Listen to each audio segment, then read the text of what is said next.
हम्म।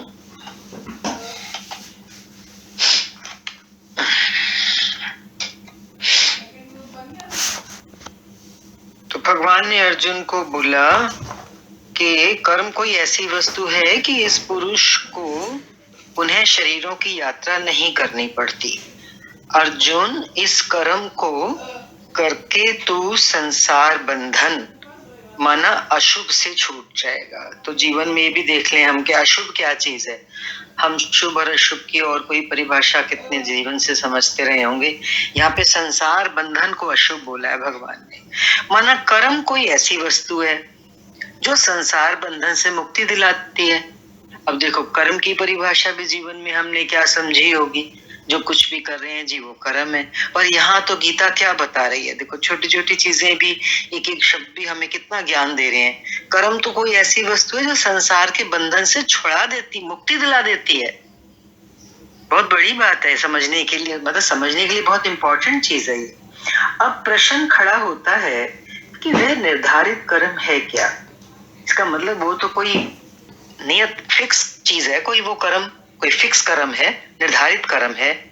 तो वो है क्या, इस पर कहते हैं श्लोक नंबर 9, यज्ञार्थात् कर्मणो अन्यत्र लोकोऽयं कर्म बन्धनः तदर्थं कर्म कौन्तेय मुक्त संगः समाचर।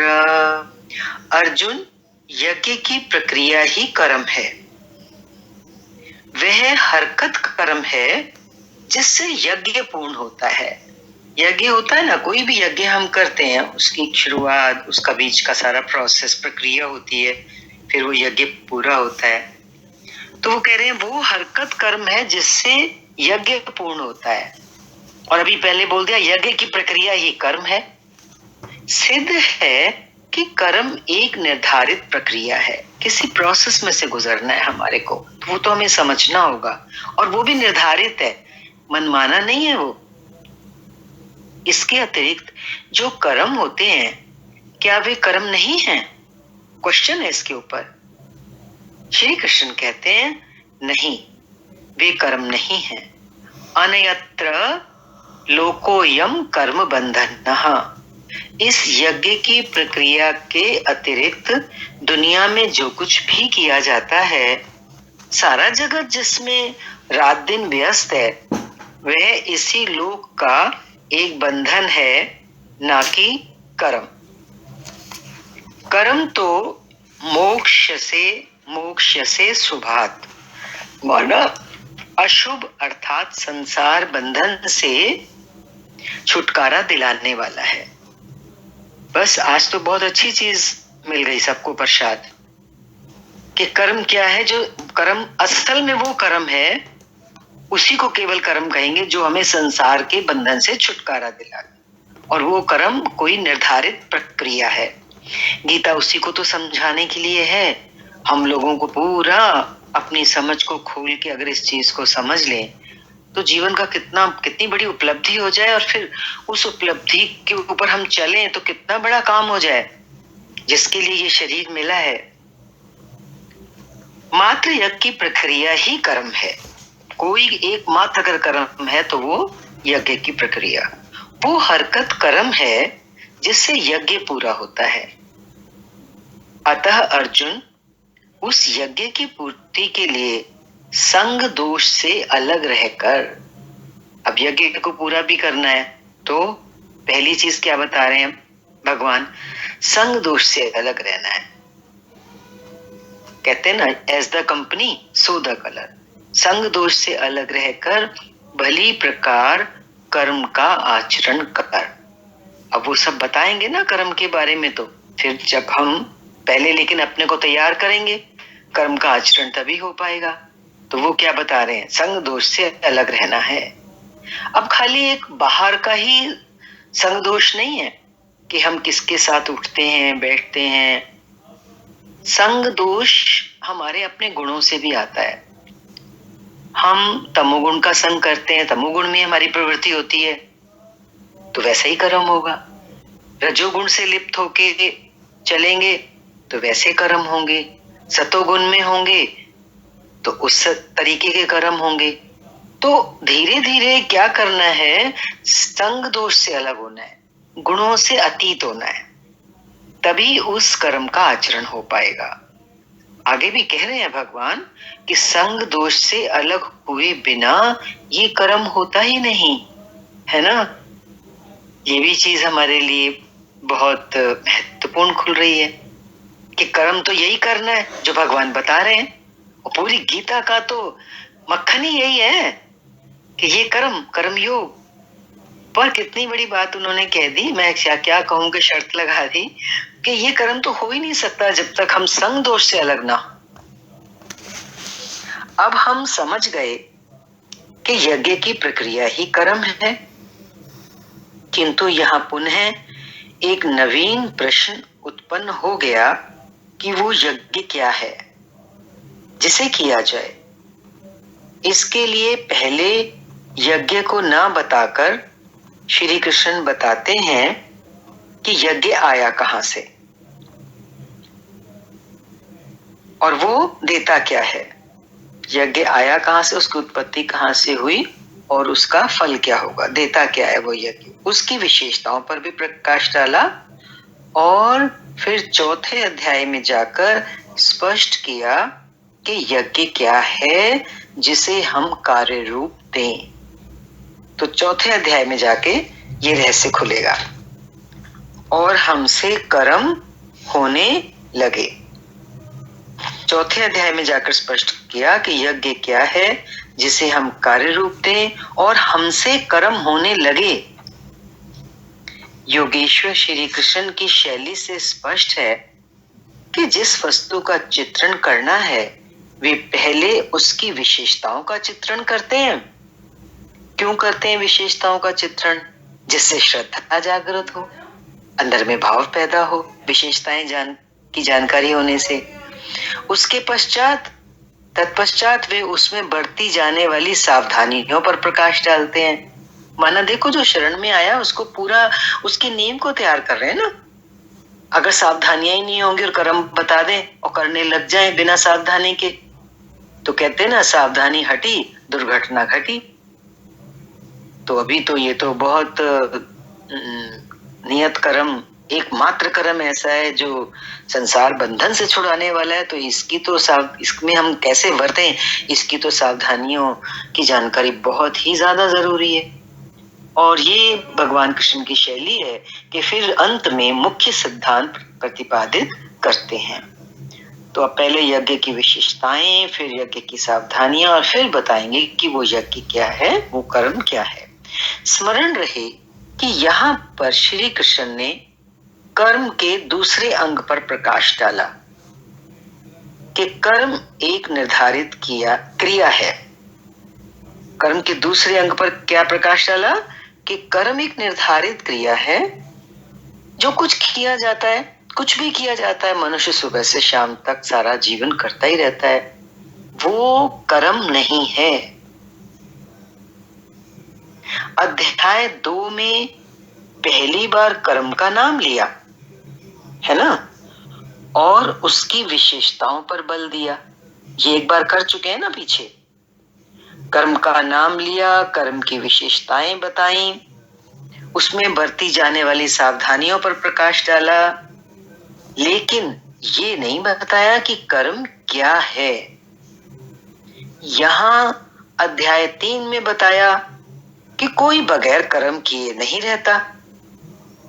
प्रकृति से पराधीन होकर, प्रकृति के वश में होकर मनुष्य कर्म करता है, करना ही पड़ता है। इसके बावजूद भी जो लोग इंद्रियों को हठ से रोककर मन से विषयों का चिंतन करते हैं, वे दंभी हैं।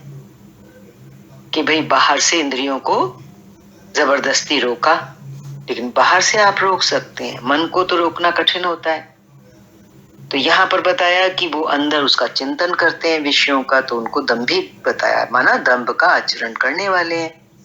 इसलिए अर्जुन मन से इंद्रियों को समेटकर, इंद्रियों को कैसे समेट रहा है? मन सहित तू कर्म कर, तभी तू कर्म कर पाएगा। संग दोष भी क्लियर हो रहा है ना कि इंद्रियां विषयों में जो वर्तती हैं तो विषयों का संग हो जाता है, तो जैसा देखेंगी वैसा अंदर में रंग चढ़ेगा, इंद्रियां जैसा सुनेंगी वैसा भाव अंदर में जागेगा। ये संग दोष हो गया ना, तो वो संग दोष से ऊपर उठे बिना तो फिर ये कर्म नहीं हो सकता। अभी थोड़ी देर पहले जो बात चली थी, तो इसलिए खाली बाहर से हट से जबरदस्ती इंद्रियों को रोकें कि जी संग दोष नहीं होवे, विषयों में नहीं जाए, विषयों का संग है ना यहाँ पे, नहीं जाए, उनमें प्रवृत्ति नहीं हो, तो मन का क्या करेंगे? तो यहाँ पर मन की भी बात कही उन्होंने कि मन से इंद्रियों को समेट कर तू कर्म कर, किंतु प्रश्न ज्यों का त्यों है कि कौन सा कर्म करें, है ना। इस पर योगेश्वर श्री कृष्ण ने कहा, अर्जुन तू निर्धारित किए हुए कर्म को कर। अध्याय 2 में केवल कर्म का नाम मात्र लिया, और अब अध्याय 3 में उन्होंने आके क्या रखा सामने कि तू निर्धारित किए हुए कर्म को कर। निर्धारित कर्म, अब कर्म के साथ निर्धारित लगा दिया, तो जगा रहे हैं ना वो हमारे को, जल्दबाजी नहीं कर रहे बताने में, ताकि हम स्टेप बाय स्टेप इस कर्म योग का जो रहस्य है, कहते हैं ना कि बहुत रहस्यपूर्ण होता है कर्म, जो कर्म की गति बड़ी रहस्यमय ही होती है, तो ये रहस्य आज समझ में आ रहा है गीता के माध्यम से। अब प्रश्न उठता है कि निर्धारित कर्म क्या है जिसे हम करें, नेचुरल है, निर्धारित कर्म क्या है? तब बताया कि यज्ञ को कार्य रूप देना कर्म है। तो निर्धारित कर्म क्या? यज्ञ की प्रक्रिया, कुछ ऐसा प्रोसेस है, प्रक्रिया है, कोई उसका ढंग है करने का। प्रक्रिया जब किसी चीज की होती है तो किसी चीज को करने का कोई ढंग बताती है ना प्रक्रिया, कि ऐसे करना है। तो वो कह रहे हैं कि बताया कि यज्ञ की प्रक्रिया बताई ना, कर्म पीछे निर्धारित कर्म जब बताया तो उस यज्ञ को कार्य रूप देना है, प्रैक्टिकल में लाना है, क्रियान्वित करना है उसको, यज्ञ को, वही कर्म है। यज्ञ को कार्य रूप देना कर्म है। अब प्रश्न उठता है वो यज्ञ क्या है? यज्ञ को कार्य रूप तो दें, क्योंकि वही मात्र एक कर्म है, लेकिन अब ये तो पता चले कि वो यज्ञ क्या है। तो यहां भगवान ने यहां यज्ञ की पहले उत्पत्ति बताएंगे और फिर विशेषता बताकर यज्ञ की विशेषताएं बताएंगे, शांत हो जाएंगे।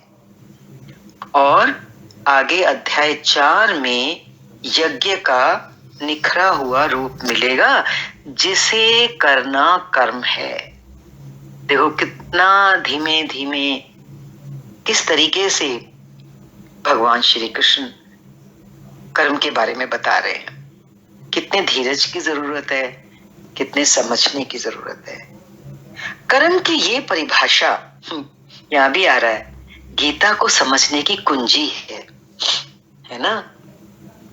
कर्म की ये परिभाषा जो चल रही है, जिसको हम समझ रहे हैं, अध्याय 2 से ही शुरू हो गया था और ये 4 तक पूरा होगा, ये गीता को समझने की कुंजी है। क्योंकि गीता का जो मुख्य आधार है, जो मुख्य संदेश है, वो तो कर्म योग है ना।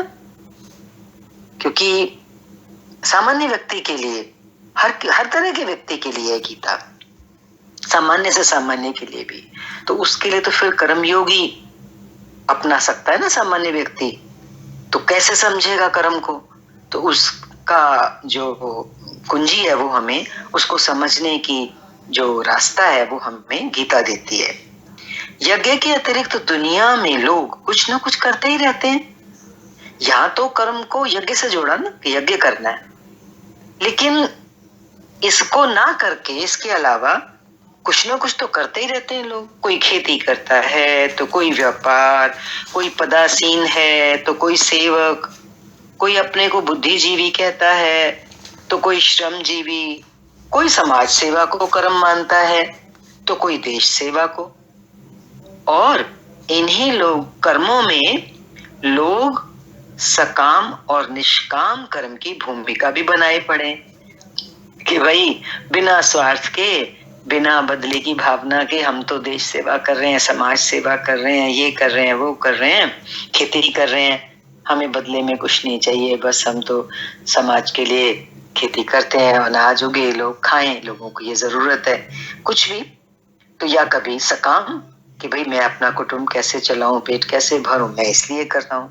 तो इन्हीं कर्मों के अंदर सकाम की भूमिका या निष्काम कर्म की भूमिका को भी ढूंढ लेते हैं, बनाए पड़े हैं लोग जो हैं अभी तक। और अभी तक क्या, ज्यादातर लोग निष्काम कर्म को यही समझते हैं, कुछ भी करो बस फल की इच्छा मत रखो तो हो गया निष्काम कर्म। ऐसा नहीं है, गीता से ही समझना पड़ेगा कि निष्काम कर्म है क्या। क्योंकि ये खाली निष्काम कर्म नहीं, ये निष्काम कर्म योग है। ये ऐसा निष्काम कर्म है जो योग लगाता है प्रभु से। तो कोई बहुत विशेष कर्म हो गया ना, तभी उसको बोला।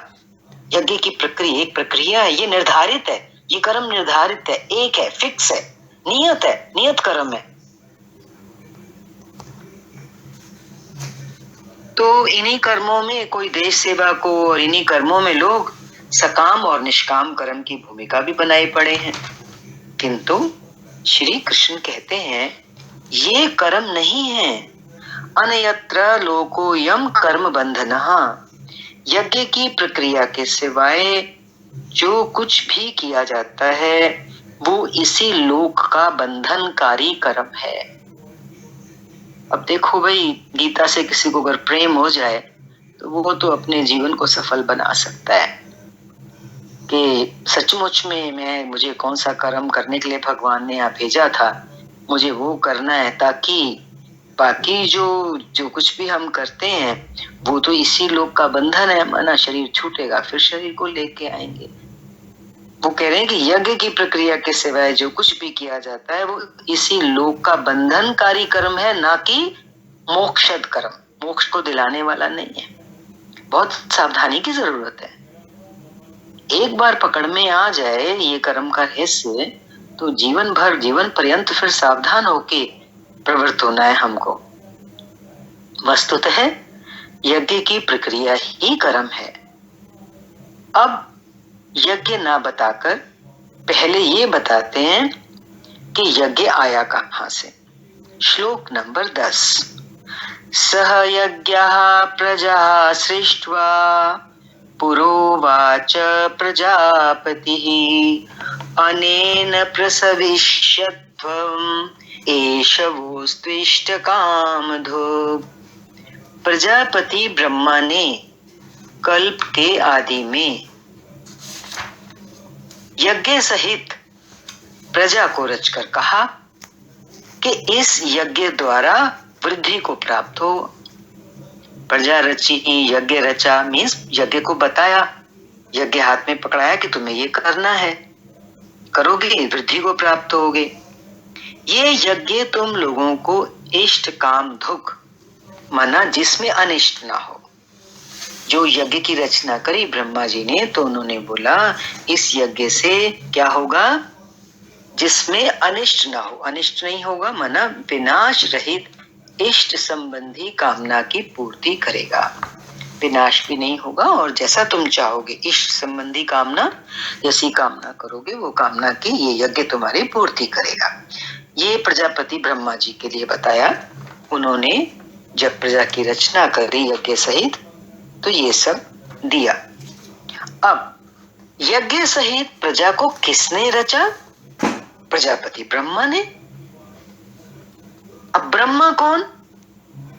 क्या चार मुख और 8 आंखों वाला देवता जैसा कि प्रचलित है? नहीं, श्री कृष्ण के अनुसार देवता नाम की कोई अलग सत्ता है ही नहीं, है ना। आगे भी गीता में कहीं पूरा बताया है कि देवता भी देवता नहीं होते हैं। अगर उनके माध्यम से कुछ होता भी है तो वो उनके पीछे मेरी ही शक्ति होती है। तो वो तो उन्होंने पूरा पहले ही क्लियर कर दिया है कि देवता नाम की कोई अलग सत्ता है ही नहीं, उनकी अपनी कोई शक्ति नहीं है। फिर प्रजापति कौन है? वस्तुतः जिसने प्रजा के मूल उद्गम परमात्मा में प्रवेश पा लिया है। प्रजापति कौन है? प्रजा का मूल उद्गम। प्रजा का मूल उद्गम मीन्स मेन स्रोत, बीज, जहां से प्रजा आती है, उद्गम होता है, वो तो परमात्मा है। तो बोला कि प्रजापति कौन है? प्रजापति वो है जिसने परमात्मा में प्रवेश पा लिया है। ऐसे सीधा करके समझे। ऐसे तो लिखा है कि जिसने प्रजा के मूल उद्गम परमात्मा में प्रवेश पा लिया है। बीज से एक हो गया, बीज परमात्मा से, जो महापुरुष, वो महापुरुष प्रजापति है। और फिर क्या बोला? बुद्धि ही ब्रह्मा है, बुद्धि ही ब्रह्मा है। उस समय बुद्धि यंत्र मात्र होती है। जब महापुरुष उस परमेश्वर से एक हो चुके होते हैं तो उस समय उनकी बुद्धि जैसे हमारी बुद्धि है ना, ये नहीं, उनकी बुद्धि यंत्र मात्र होती है। माना क्या? एक यंत्र का काम करती है उनकी बुद्धि। देखने में वो हमें शरीर में बैठे हुए दिखेंगे, अपनी मन बुद्धि से, इंद्रियों से कुछ करते हुए नजर आएंगे, लेकिन यहाँ पे वो बोल रहे हैं उनकी बुद्धि से उस पुरुष की वाणी में परमात्मा ही बोलता है, वो थोड़ा ना बोल रहे हैं। ये तो बहुत अच्छी बात समझने को मिल रही है। और ऐसा लगता भी है, जिसको चुन लेते हैं ईश्वर परमेश्वर, जिसको चुन लेते हैं अपना, उसको यंत्र बना लेते हैं, फिर दिखता तो वो है बोलता हुआ, पर बोल कौन रहा है? उसकी वाणी से परमेश्वर ही बोलते हैं, वो तो मात्र एक यंत्र होता है। तो यहाँ पे उन महापुरुष की महिमा आ गई जिन्होंने प्रजा के मूल उद्गम परमात्मा में प्रवेश पा लिया है, उससे एक हो चुके हैं, उनकी बात चली। अब क्या कह रहे हैं? भजन की वास्तविक क्रिया प्रारंभ हो जाने पर बुद्धि का उत्तरोत्तर उत्थान होता है। एक बार ये क्रिया जो है, वास्तविक क्रिया, निर्धारित क्रिया जब शुरू हो जाती है तो धीरे धीरे बुद्धि का उत्थान होता रहता है, ऊपर की ओर चढ़ती है बुद्धि, विकास होता है बुद्धि का, बुद्धि विकसित हो जाती है, विवेकशील होती जाती है। तो कई स्टेजेस आती हैं बुद्धि की। प्रारंभ में जब शुरू करता है भक्त इस यात्रा को, इस यज्ञ को, तो प्रारंभ में उसकी बुद्धि ब्रह्म विद्या से संयुक्त होने के कारण, क्योंकि ब्रह्म विद्या में परमेश्वर की विद्या, ईश्वरीय ज्ञान से वो युक्त हो गया, संयुक्त हो गया, जोड़ लिया उसने अपने आप को। क्रिया शुरू, यज्ञ की प्रक्रिया में जब प्रवेश पाया, शुरू किया यज्ञ की प्रक्रिया को, तो शुरू में उसकी जो बुद्धि है वो ब्रह्मविद कही जाती है। क्रमशः विकारों का शमन होने पर धीरे धीरे विकार शांत होते जाते हैं, जलते जाते हैं, भस्म हो जाते हैं। तो ब्रह्म विद्या में श्रेष्ठ होने पर वही व्यक्ति, वही बुद्धि ब्रह्म विद्वर कही जाती है। और फिर और उत्थान, उन्नति होते होते और बुद्धि जब और सूक्ष्म होती चली जाती है, उत्थान और सूक्ष्म हो जाने पर बुद्धि की अवस्था विकसित हो जाती है और उसको फिर ब्रह्मविद वरियान, वही बुद्धि फिर ब्रह्मविद वरियान कहलाती है। ये अलग अलग शब्दों से बुद्धि को यहाँ पर डिस्क्राइब कर रहे हैं, जैसे जैसे यात्रा आगे बढ़ती है। उस अवस्था में ब्रह्मविद वेत्ता पुरुष दूसरों को भी उत्थान मार्ग पर लाने का अधिकार प्राप्त कर लेता है।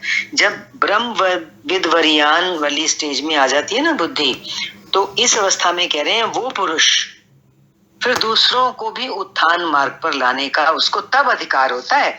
ऐसे हर कोई किसी को ज्ञान देने लग जाए तो वो यहाँ पे ये चीज बता रहे हैं कि वो सही नहीं है, क्योंकि अभी वो वहां तक खुद नहीं पहुंचा जहां पे परमेश्वर उसको अपना यंत्र बना करके जो काम करना है परमात्मा को वो करें, आने वालों का, भक्तों का, शिष्यों का। बुद्धि की पराकाष्ठा है ब्रह्मविद वरिष्ठ, अर्थात ब्रह्मविद की वह अवस्था जिसमें इष्ट प्रवाहित होता है। ऐसी स्थिति वाले महापुरुष प्रजा के मूल उद्गम परमात्मा में प्रविष्ट तो पाई चुके हैं, साथ साथ वो उसी में स्थित रहते हैं। ऐसा हमने महापुरुषों को देखा, पूर्ण महापुरुष जो मिले कि वाकई हर पल वो उसी में स्थित है, ब्रह्म में। ऐसे महापुरुषों की बुद्धि मात्र यंत्र है, वे ही प्रजापति कहलाते हैं। अब यहां क्लियर हो रहा है कि प्रजापति ब्रह्मा जो ये श्लोक, ये प्रजापति है महापुरुष जो है, क्योंकि इनके पास जो प्रजा आती है फिर ये उसका पालन करते हैं ना, उनको विकास का मार्ग प्रशस्त करते हैं उनके लिए, क्योंकि अब उनको अधिकार प्राप्त हो गया, वो उस स्टेज में पहुंच गए हैं जहां पर उनके अंदर से ईश्वर प्रवाहित हो रहे हैं।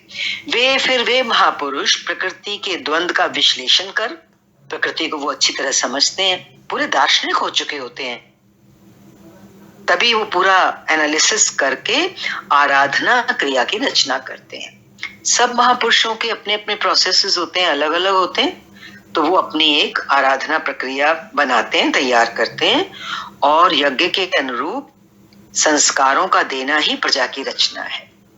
फिर जो यज्ञ की रचना उन्होंने की, अब उसके अकॉर्डिंगली जो उनके पास आते हैं वैसे संस्कार उनके अंदर, संस्कारों को जन्म देना ही सच्चे मायने में प्रजा की रचना है। बाकी प्रजा की रचना ऐसे नहीं जो हम एक आम भाषा में समझते हैं। जब तक ऐसी विभूतियां नहीं आती हैं, इससे पहले समाज अचेत और अव्यवस्थित रहता है, अज्ञान में, अंधेरे में, बेहोशी में तो चल रहा है मनुष्य, और अव्यवस्थित भी है, प्लान्ड नहीं है, कोई योजना नहीं है, बस चले जा रहे हैं, मंजिल का पता नहीं, क्या करना है क्या नहीं करना है ये पता नहीं। तो समाज कैसा है? अचेत और अव्यवस्थित। सृष्टि अनादि है, संस्कार पहले से ही है ना, कब से जीव चलता आ रहा है भ्रमण करता हुआ, किंतु अस्त व्यस्त एवं विकृत है। समाज जो पहले से और संस्कार जो पहले के डले हुए हैं वो सब अस्त व्यस्त है और विकृत है।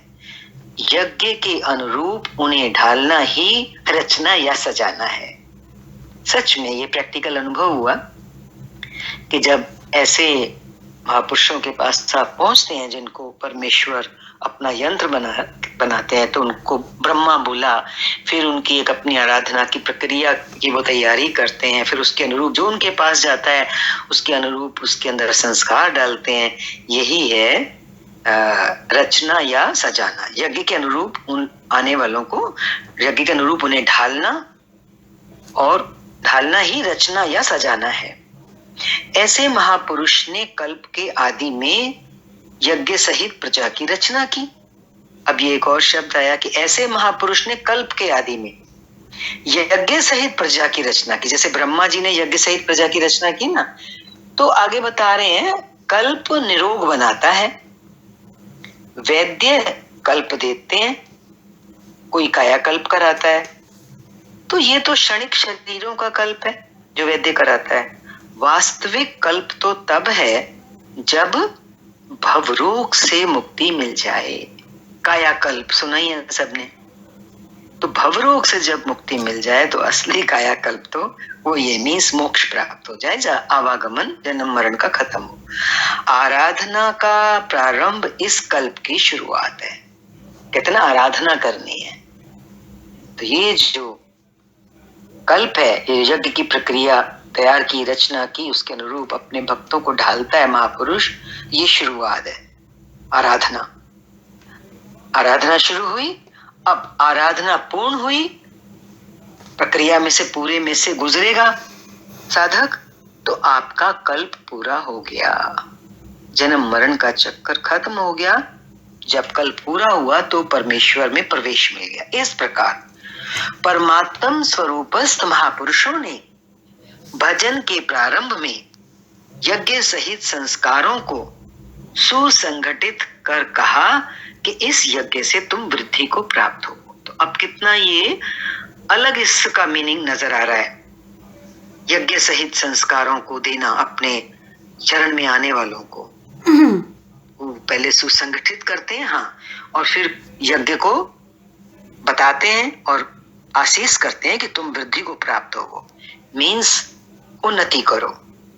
देवत्व को प्राप्त करो, फिर परमेश्वर में प्रवेश पाओ। कैसी वृद्धि? ये जो महापुरुष दे रहे हैं, वृद्धि का रास्ता बता रहे हैं, हमारे संस्कारों को, यज्ञ सहित हमारे संस्कारों को सुसंगठित करते हैं।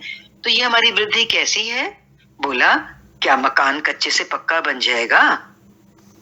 क्या आय अधिक होने लगेगी? नहीं, ये यज्ञ इष्ट काम दुख, माना इष्ट संबंधी कामना की पूर्ति करेगा। और इष्ट क्या है? इष्ट है परमात्मा। उस परमात्मा संबंधी कामना की पूर्ति वाला है ये यज्ञ। कैसा है? जिसको परमात्मा चाहिए, है ना, तो फिर वो इस यज्ञ को करेगा और उसकी कामना भी पूरी होगी, परमात्मा मिलेगा। प्रश्न स्वाभाविक है कि यज्ञ सीधे उस परमात्मा की प्राप्ति करा देगा या क्रम क्रम से चलकर? ये एक क्वेश्चन इस श्लोक के अंत में खड़ा किया है भगवान श्री कृष्ण ने, कि प्रश्न नेचुरल है कि यज्ञ क्या एकदम परमात्मा की प्राप्ति करा देगा या धीरे धीरे धीरे धीरे, क्रम क्रम से, प्रोसेस है ना, यज्ञ की प्रक्रिया है, तो क्रम क्रम से, स्टेप बाय स्टेप चलकर